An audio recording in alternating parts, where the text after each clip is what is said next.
அனைவருக்கும் வணக்கம். இதுதான் பச்சை மிளகு. அடுத்து பார்க்குறது தான் காஞ்ச மிளகு, நார்மலாக நம்ம யூஸ் பண்ணிகிட்ருக்க மிளகு. இப்போ நம்ம பார்த்துட்ருக்க தான் காஞ்ச மிளகு.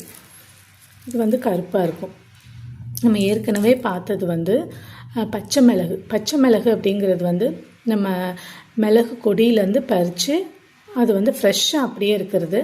அது அந்த கொப்பில் குட்டி குட்டியாக இருக்கிற அந்த ஃபிங்கர் இது மாதிரி இருக்கும். அதில் ஃபுல்லாக மிளகு இருக்கும் 2 பக்கமும். அதை அப்படியே ஊறுகாய் போடுவாங்க. ஊறுகாய் மா, இஞ்சி, எலுமிச்சம் சாறு, அப்புறம் உப்பு, இந்த பச்சை மிளகு அதெல்லாம் போட்டுட்டு நம்ம தாளிக்க வேண்டியதெல்லாம் தாளித்து ஊற்றி 1 இயர் வரைக்கும் வச்சுருக்கலாம். மிளகு ஊறுகாய் ரொம்ப ஹெல்த்தியாக இருக்கும். அது பறித்த ஒரு 2 to 3 days வரைக்கும் தான் அந்த பச்சை கலரில் இருக்கும். அதுக்கப்புறம் நம்ம சன்னில் காய வச்சதுக்கப்புறம் நமக்கு இந்த மாதிரி ஆயிரும். இது க்ளீன் பண்ணி எடுத்துருக்கோம். இதுதான் நம்ம நார்மலாக யூஸ் பண்ணுற ஃபஸ்ட் குவாலிட்டி மிளகு. இது ஆர்கானிக் மிளகு நம்ம 1000 rupees per kg அந்த மாதிரி போகுது. அதுக்கப்புறம் பக்கத்தில் இருக்குது இது என்னன்னு பார்த்தோன்னா ஒயிட் பெப்பர்.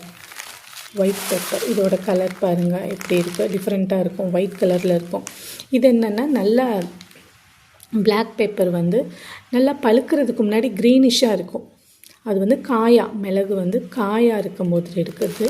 இது மரத்துலேயே நல்லா பழுத்ததுக்கப்புறம் மிளகு பழம் மாதிரி அந்த பழத்தை நல்லா பழமானதுக்கப்புறம் அதை பறித்து எடுத்துகிட்டு ஒரு 4 to 5 days நம்ம தண்ணியில் ஊற போட அந்த மேலே இருக்க அந்த லேயர் எல்லாமே சாஃப்ட் ஆகிட்டு ஃபுல்லாக கலண்டு வந்துடும். நம்ம ஒரு 4-5 டைம் கழுவி எடுக்கும்போது மேலே இருக்க தோல்லாம் கலண்டு வந்துட்டு, அப்போ பிளாக் பெப்பர் 1 கிலோ வருது அப்படின்னா இந்த அதுலேருந்து வரக்கூடிய இந்த ஒயிட் பெப்பர் ஒரு 500-400 கிராம் தான் வரும்.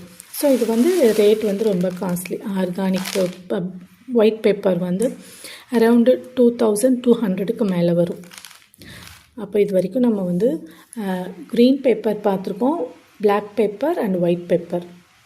இந்த ஃபீல்டுக்கு வந்ததுக்கப்புறம் தான், இதில் என்ட்ரானதுக்கப்புறம் தான் இந்த மாதிரி நிறையா விஷயங்கள் நமக்கு தெரியுது. அதை உங்களோட ஷேர் பண்ணிக்கணும் அப்படின்றதுக்காக தான் அந்த பதிவு. நன்றி, வணக்கம்.